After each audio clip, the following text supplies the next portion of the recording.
mereka bisa saja dibubarkan. Ya, itu kan penilaian masing-masing.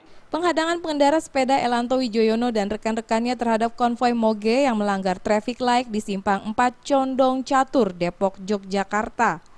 Di Simpang 4 Condong Catur, Depok, Yogyakarta hari Minggu lalu masih menjadi pembicaraan hangat. Ada yang mendukung aksi Elanto itu karena setiap konvoi moge kerap mengganggu ketertiban berlalu lintas. Dan ada juga yang menilai aksi Elanto merupakan aksi main hakim sendiri. Menanggapi kejadian ini, Kapolri Jenderal Polisi Badrodin Haiti mengatakan pengawalan terhadap konvoi moge sudah berdasarkan prosedur.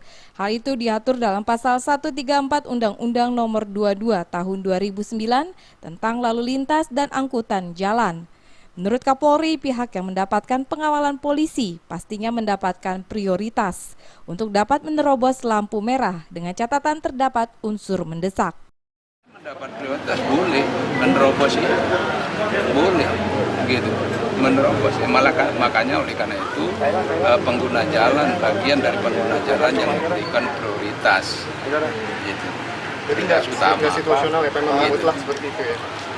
Jadi lihat kepentingannya, gitu, lihat kepentingannya. Kalau memang mendesak itu harusan. Kalau terkait kejadian di Simpang 4 Condong Catur Depok hari Minggu lalu itu, Panitia Jogja Bike Riders Force JBR 2015 telah melayangkan permintaan maaf. Menurut Panitia Jogja Bike Riders Force, pihak Harley Davidson Club akan melakukan introspeksi diri dan evaluasi terhadap anggotanya, utamanya terkait konvoi di jalan raya.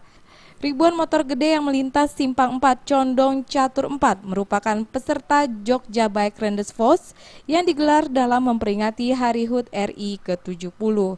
Dari Jakarta, Henry Fajaryadi melaporkan.